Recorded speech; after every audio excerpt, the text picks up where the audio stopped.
Hello, a happy new year to you and welcome to another inspiring edition of Diaspora Network, the program where we celebrate Nigerians making remarkable strides around the world. I'm Teniola Oyitayo.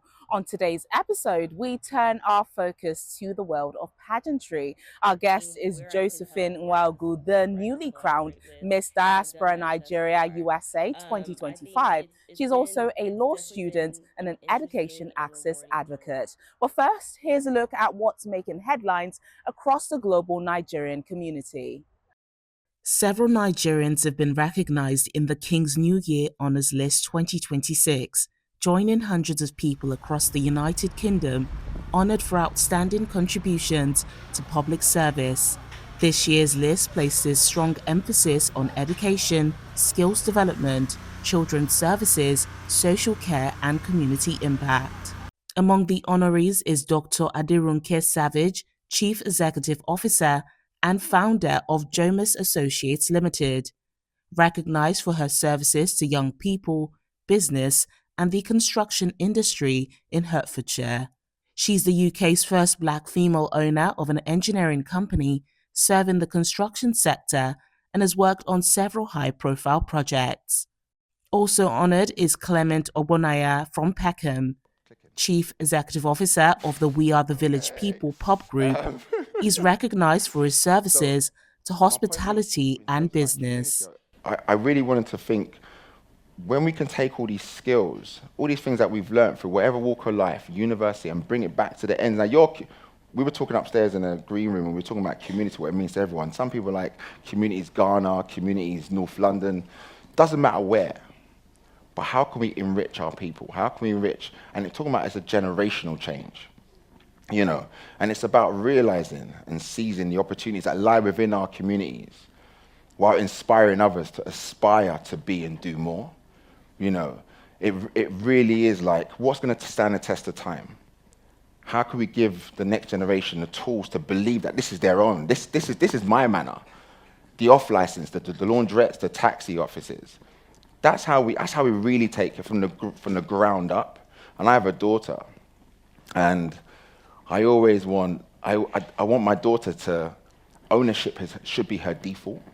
I never want her to feel second rate to anyone. And that's what a community is. A community should inspire everyone within. Olukemi Ademola, a civil servant from Walthamstow, was recognized for her work supporting bereaved families across faith communities. Oluremi Atoyebi, head teacher of Osmani Primary School in the London borough of Tower Hamlets, was honored for her services to education. Fumi Aisha Lawal, founder and chief executive officer of Clipnix, was also recognized for her services to disability inclusion, entrepreneurship, and volunteering in London. Meanwhile, Nigeria's Minister of Finance and Coordinating Minister of the Economy, Wale Edun, has been appointed a Commander of the Royal Victorian Order by His Majesty King Charles III. The honor recognizes his dedicated service to the Duke of Edinburgh's International Award, a global youth development program that supports young people in building character, skills, and leadership. In Nigeria, the program currently benefits thousands of young people across multiple states. And that's your Diaspora News Wrap from London. And now a quick update on the latest activities from the Nigerians in the Diaspora Commission, NiDCOM, as it continues to strengthen engagement with Nigerians across the world. To be honest, I think the Nigerians in Diaspora Commission, NiDCOM, held its second edition of the Connected Diaspora Innovation Challenge in Lagos.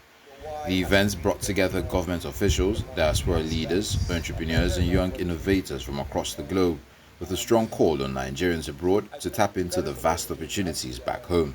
The program, organized by NiDCOM through its Home Strings program, focused on promoting innovation, entrepreneurship, and collaboration between Nigerians at home and in the diaspora.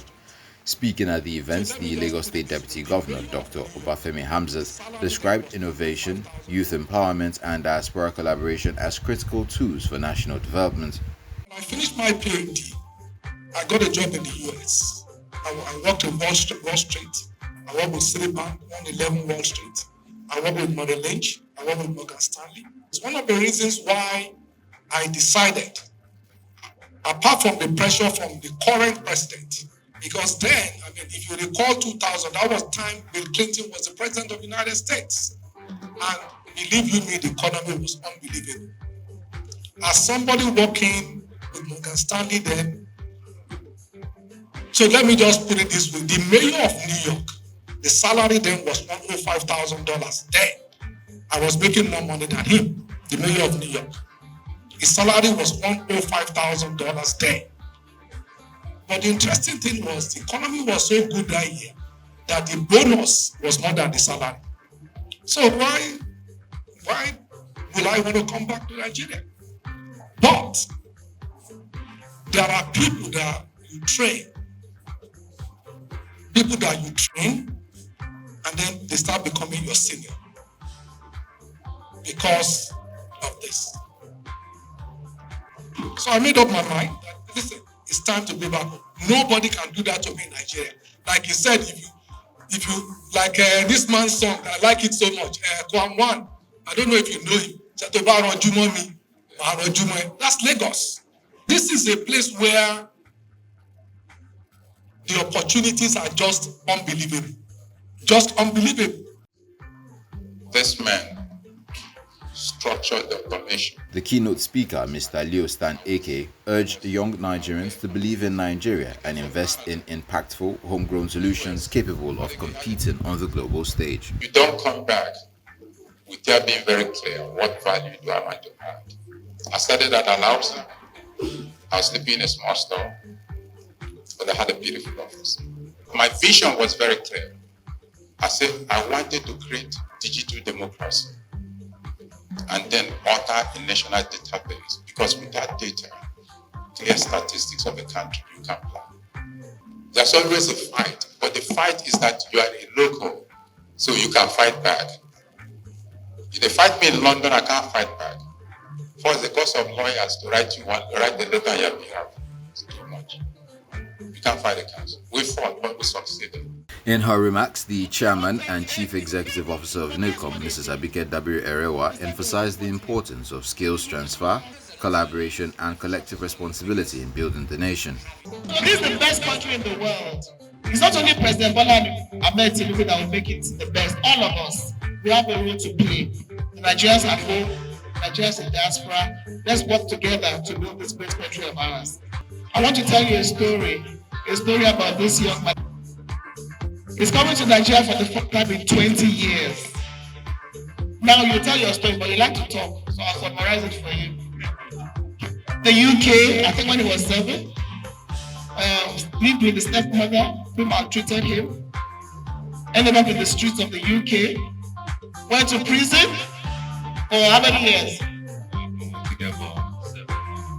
Went to prison, came out of prison, got into trouble again, went to prison again for how many years? Both sentences. Okay, both sentences. But guess what they did? They said they would deport him. So the immigration lawyer said, no, let me hear your story. You're a young chap. And he was a victim of modern day slavery. He was used to do all those crimes. And he served the sentence, came out today, he's completing his degree in the UK. He's a world-renowned speaker. He speaks at the UN. He speaks everywhere. The event, themed Building, Breaking and Believing in Nigeria, featured a panel session. A major highlight was the presentation of the 1 million naira first prize of the Doha Startup Challenge to the winner. The NiDCOM boss was also honored with the MIPAD Diaspora Champion Award for her contributions to diaspora engagement. Now to our special report this week, we focus on young Nigerian beauty queens who are leveraging their platforms beyond the crown, championing advocacy, community engagement, and meaningful social impact. Across Europe, the United States and the United Kingdom, Nigerian-born beauty queens in the diaspora are redefining the crown, serving as activists, educators, and cultural ambassadors who challenge stereotypes and build global connections. Platforms such as Miss Nigeria Diaspora Europe emphasize service alongside celebration, empowering young Nigerian women through advocacy in literacy, leadership, and opportunity. Title holder Tola Precious focuses on advancing girls' education across Nigeria. In the United States, Miss Nigeria Diaspora USA Queens championed community empowerment, diversity, and social justice. The current winner, Josephine Nwaogu, is prioritizing education access, youth empowerment, and stronger ties between the diaspora and Nigeria. Similarly, Miss Diaspora Nigeria UK promotes cultural pride, mentorship, and community engagement. Former title holder Moya Woshika centered her reign on youth empowerment and health awareness. From education to quality, these women represent a modern royalty defined not by pageantry, but by purpose, impact, and advocacy. To our guest now, Josephine Nwaogu. She is Miss Diaspora Nigeria USA 2025, a law student specializing in intellectual property and trademark law, and the founder of Roots and Wings, an initiative created to connect students in Nigeria and the diaspora to scholarships, mentorship, and educational resources. In August, Josephine Nwaogu was crowned Miss Diaspora Nigeria USA 2025. Although she contested under the banner of Miss Enugu, Josephine's roots trace back to Abia State. She emerged victorious and walked away with a brand new car, $10,000 cash prize, and several other rewards. We are descendants of it. Yeah, Joe. We are the living proof that roots can grow even in unfamiliar soil.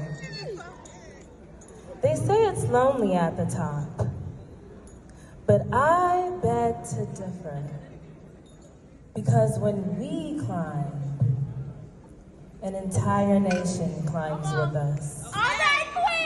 Thank you. The latest win adds to her growing list of achievements. She's a law student, education advocate, and community leader whose work is rooted in connecting young people to opportunities, communities to resources, and the diaspora to the next generation of Nigerian talents. I found out about MD&U at a point in time where I felt like I could be doing more. I wanted to do more. I've always been into advocacy. I've always been into my culture. I've been in plays, ASO board teams, dance teams. So I wanted a platform where I could intertwine the two, and MD&U presented itself as the perfect opportunity to. So when I found out about it, I did a little research first, saw what they were doing, and I said, it seems like a perfect opportunity for me to, uplift my voice, champion a cause that I was passionate about, and meet a lot of wonderful women along the way. So winning the competition felt like seeing the fruits of not only my labor, but the fruits of my community's labor, like amplified that night. Doing that competition is not in any pageantry, and I'm sure if you ask anyone in any pageantry, it's not just one person competing. It's your sisters, your brothers, your friends, your community members. It takes a team effort to put on a showcase that night and to put on for yourself and your community in that competition. So for me, it was like a testament to, my community, the effort and work and the love that they poured into me, and being able to honor that in my reign now. I probably hail from Abia State.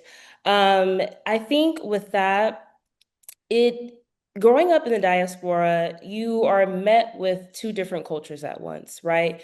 At home, you're learning about your Nigerian roots, but in school, you're learning a completely different reality, and balancing that can be hard.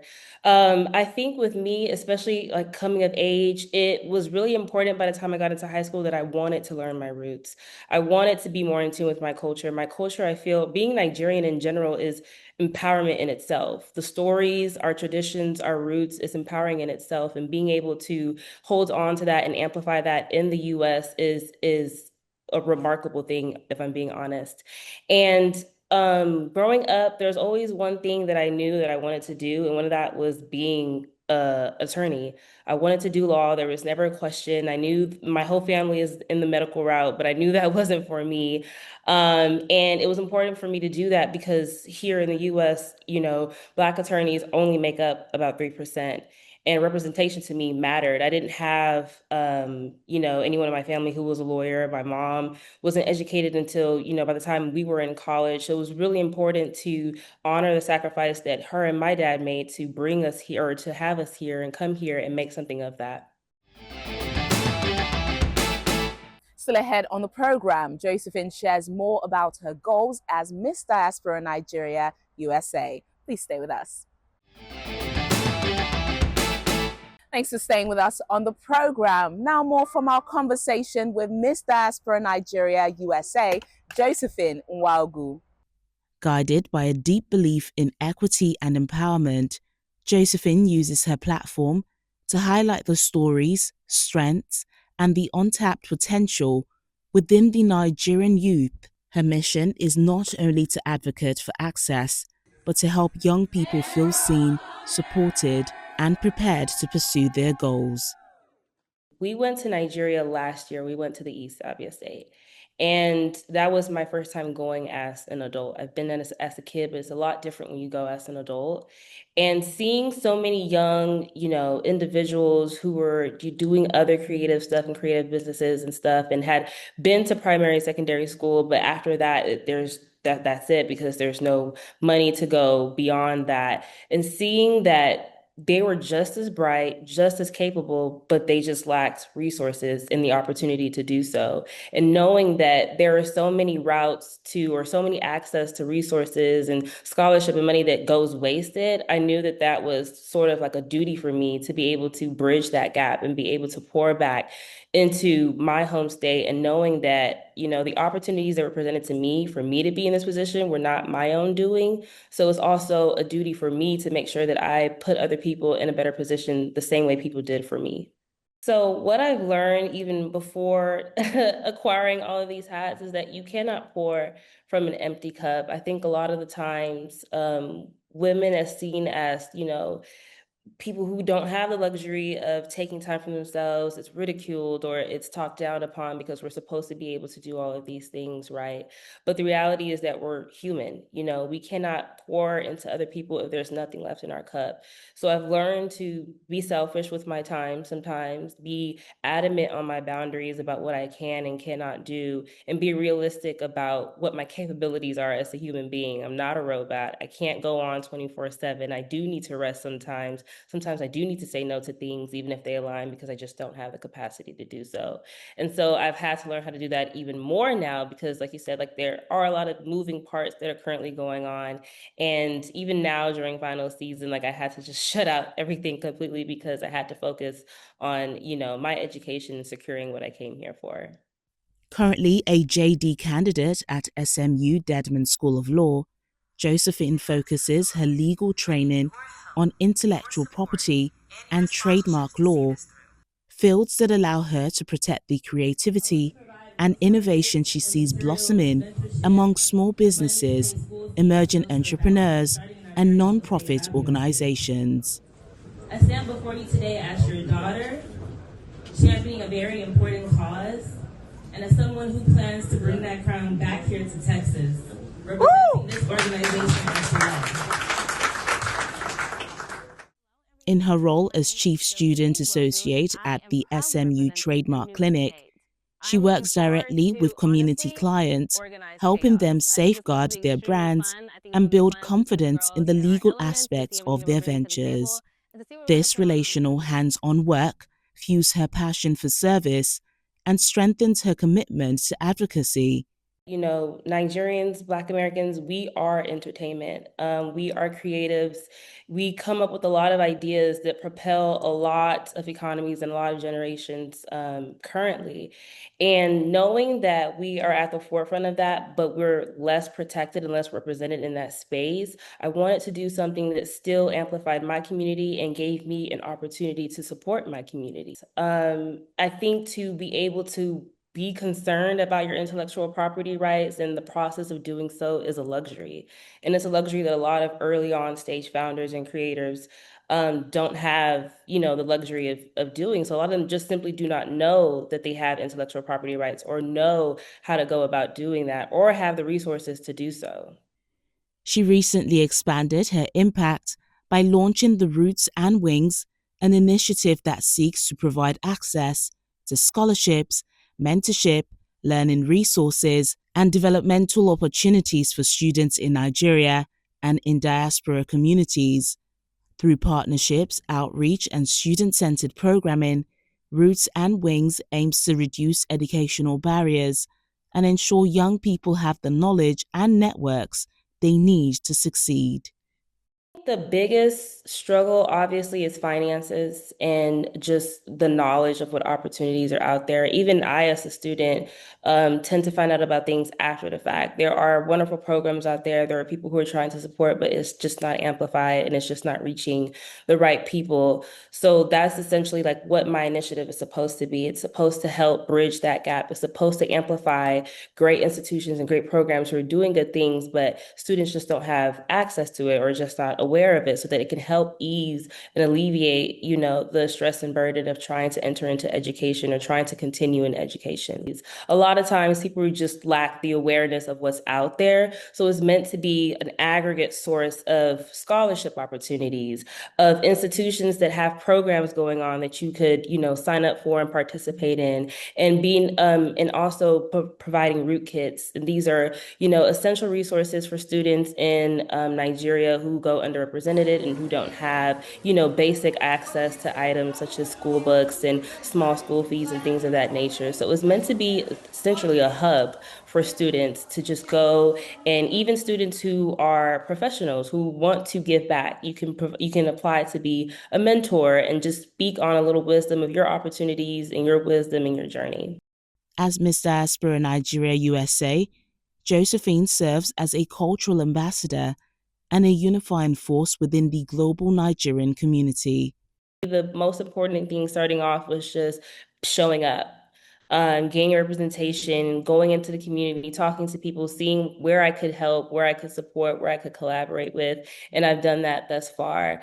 I think it's definitely been an interesting and rewarding journey, just being able to meet different individuals, like you said, or like we talked about earlier, who are doing good things, who need more support. And I think with my crown, my role so far is being a bridge between diaspora and Nigeria, and amplifying those communities and those organizations that are doing things so that people here or across the diaspora can still support and pour in and not feel so out of touch with their home roots. With a background in public speaking, advocacy, and community leadership, she's passionate about creating tangible impact, elevating youth voices, and inspiring young people, especially girls, to believe that their dreams are valid, achievable, and powerful. Starting off with growing up as a Nigerian, like I said, it's difficult because we grew up in a time where being Nigerian was not cool. Like now, there's Afro beats. Everybody wants to do Dirty December. Everybody wants to marry Nigerians so they can wear gele to their weddings. And it just wasn't like that growing up. So you kind of had to be proud of where you come from and why you're proud of where you come from. Like learning about where I'm from now, there is so much power in those stories. There's so much power in the sacrifice of people who came before me. And there's so much power in our tradition and roots. And because of that, I'm even more so proud of who I am and my roots. And I present that in my everyday life. Like if you meet anybody who knows me, they know I am a proud Nigerian. Like that is my identity. And I think especially now being with this crown, I wouldn't say because I did not this is my first pageant, right? So I did not imagine being a pageant title holder. If you ask my mom, she probably did, but I did not. But I did imagine myself being in spaces where I was advocating for people. So that aligns perfectly. I did imagine myself being a student attorney or being a student in law school. So I do think that younger me would be very proud of what I've been able to do now. And I think about, continuously making my younger self proud and proving to her that, like, you are not, what society defines you as. You are who God has called you to be, and that's what you will continue to be. And there is no, human shape or form of problem that will stop you from accomplishing what you've been set on this earth to do. If it's placed on your heart, then go after it. There is no shame in, going after something and failing. Everything is a lesson and everything is a blessing depending on how you view it. But just go after everything that is that you place your heart on or your heart is set out to do.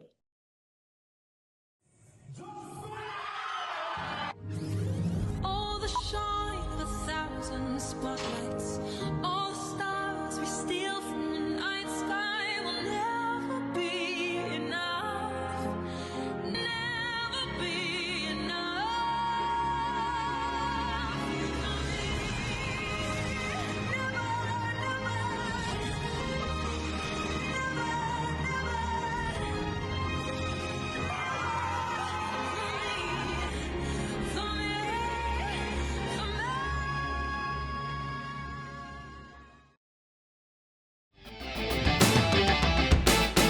And that brings us to the end of this week's edition of Diaspora Network. To catch previous episodes celebrating Nigerians around the world, visit channelstv.com or our YouTube channel. Until next time, I'm Tenyola Oyetayo. Thank you for watching and bye for now.